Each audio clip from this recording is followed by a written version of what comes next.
Hey guys, how's it going? So this morning it's been a bit of a slow start to the day here. It's about 7 degrees. And I'll just show you what it looks like outside.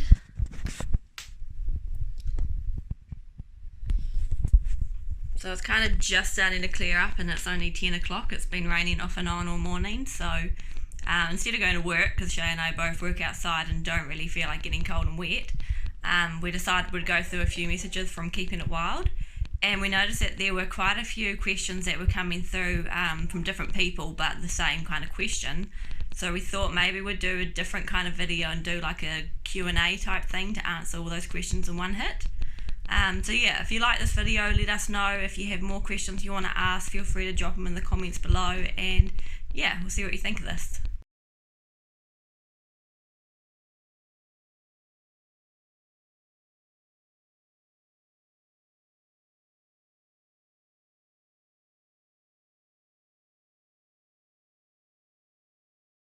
So the first question that we're going to answer is, what kind of traps do we suggest you buy, or what kind of traps does Shay use? Over the years he's tried quite a few different brands, but he's got 3 brands which he always comes back to, and therefore those are the only 3 brands that he'd ever recommend to anyone to buy, and that is Bushmaster, Victor's or Duke's. So yeah, those are probably the 3 brands we suggest that you look into if you're wanting to get some traps. If we can find the links to any online websites that sell these traps, we'll put them in the down bar below. But yeah, Shay said sometimes it can be pretty hard to find them online. Apparently where you buy them from is always changing. So yeah, we'll just see what we can find, and if we can find anything, that's where it'll be. So the next question we're going to answer is to do with the shoes that we wear in the bush. There's been a lot of questions wondering what the shoes that we wear are called, talking about the toe shoes, which are actually called 5 fingers. So when Shay first started trapping in the bush, or even just hunting, he wore a lot of gum boots and hunting boots.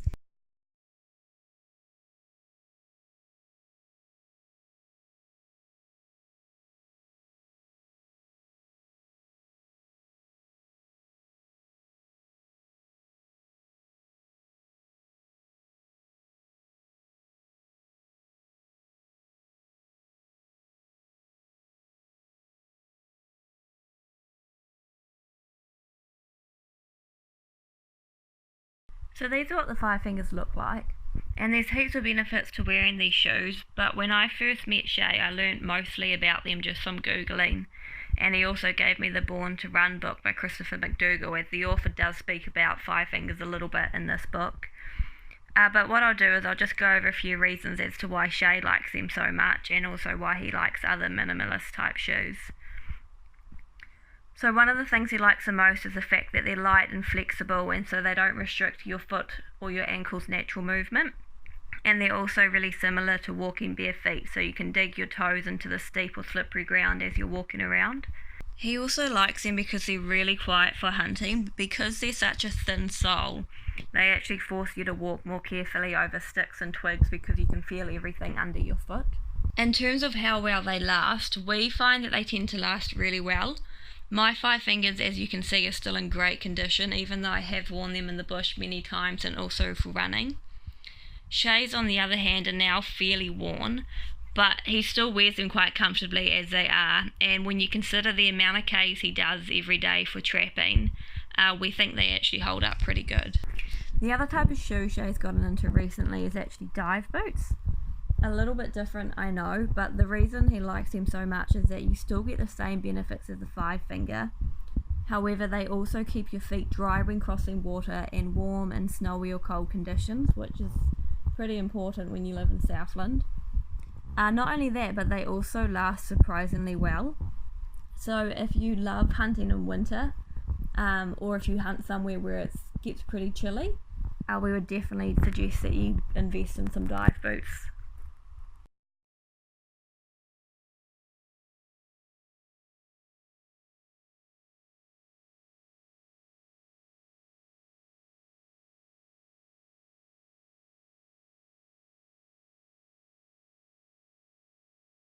So the next thing we get asked quite a bit is, what does Shay use for lure, or what is that white stuff on the tree? and it's just flour, icing sugar and brown sugar all mixed together, usually with a little bit of some scented oil. So what I'll do is I'll just put a list up here of oils that Shay likes to use. There's none that he uses more than another, but yeah, there's just quite a few different scents that he's played with over the years.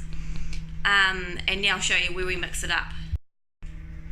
So there's two different types of mixes that Shay does, depending on whether it's a pre-feed or flour just for everyday use on the trap line. So the first bucket we have is his pre-feed mix, and basically in here we've got a big bag of flour which we got from a bakery in town. But before we found this bakery, we used to just buy the 5 kg bags from Pack and Save of white flour. And in here he mixes basically half the amount of sugar to what he does flour. So if he put in 10 kgs of white flour, he'd then be putting in roughly 2.5 kgs of icing sugar and 2.5 kgs of brown sugar. But yeah, it doesn't matter if your measurements are off a little bit. The main thing is that in your pre-feed the sugar is a little bit more than what it would be in your day-to-day flour. And that's because, for those of you that don't know what pre-feed is, it's flour that you put out a day or two before you're going to set a new line, and basically it's just enticing possums to get used to the flour and to come into where your line's going to be set. He also uses a little bit of oil in his pre-feed. As you can see, he's got heaps of old containers in here. But one of the main things you want to do with the oil is you want to be using the oil in which you're going to be using in your day-to-day flour on this line. However, you only want to be using like maximum 2-3 drops of oil, otherwise your pre-feed's going to end up being too strong. So then if we come over to this container, this is his day-to-day flour which he'll use once the trap line's all set up, and basically he does a 1:5 ratio in this mix. So if he's got 20 kgs of flour in here, he'll have 2 kgs of brown sugar and 2 kgs of icing sugar. And then he uses the same oil in which he put in his pre-feed, but he'll be putting in about 10 to 15 drops just to make it a little bit stronger. And then when he goes out on the trap line, this is what he uses to carry his flour from trap to trap. It's just a milk bottle with the top cut off, and he'll just scoop it out with his hand, and basically you just run it up along the side of the tree. And then inside his pack he'll just have like a seed bag or a calf meal bag or something along those lines with a black rubbish bag on the inside of it, and he just fills it up with however much flour he needs for the day, and then whenever this runs out he'll just scoop it out of his bag and carry on. The next question we get a lot of, I think, has come mainly from overseas viewers, and that is wanting to know what actually happens with the fur once we've plucked it. And so there's various amounts of fur buyers all over New Zealand in which you can sell to, and price wise, depending on the demand of fur, it can sit anywhere between $80 to a kg to $150 to a kg. However, in recent years, and ever since I've been with Shay, I have never seen it drop below $100 a kg, and I haven't actually seen it go over $135 a kg. So yeah, it really varies depending on the demand. So what happens is once we've sold it to the fur buyer then goes on to sell it again, and most of the fur actually ends up overseas, as it's one of the very few hollow fibre furs, which is what makes it so warm and also what makes it in such high demand. Otherwise it stays in New Zealand and gets made into possum and merino mixed clothing or duvets or things along those lines. Otherwise the skins can also be used to make rugs and throws. One other thing that a few people have asked is for a closer look of the possum jacket that Shay quite often wears. So I'll quickly show you that now. So this is the jacket. There's the tails that hang out the bottom. And basically all it is an oilskin vest, which has been purchased on its own.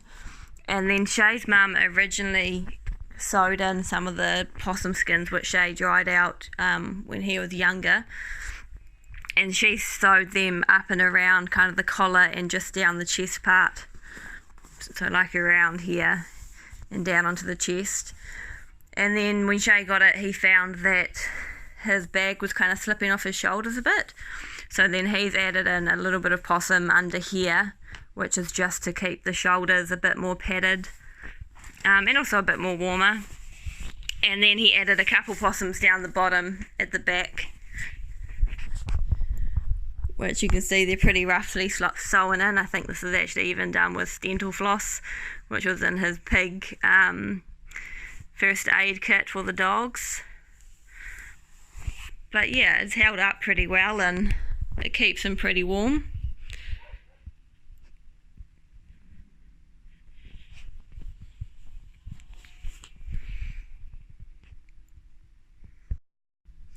So talking about skins, that's probably the last question we'll talk about today, and a lot of people have asked us why we don't skin the possums. And Shay has done skins in the past. Money wise, it depends on the quality of the skin as to how much you get for it. So they could be anywhere from $5 to $30, and you can sell them what they call green, which is when you just skin it and that's all you do. You sell it on, it's still fresh. It hasn't been dried out or anything. Otherwise you can dry it out, but that is a lot more work, and that's what Shay used to do when the skin prices were a bit more than what they are these days. However, if he does come across a good hide, he will skin it, and so for it to be a good hide, it needs to be a good sized possum. It can't have any scratches or any regrowth, and ideally it needs to be quite a thick full coat that it's got on it. So if you want us to do a video on how to dry out a possum skin, we can probably get that sorted. Just let us know in the comments if that's something that you're interested in. What are you two doing?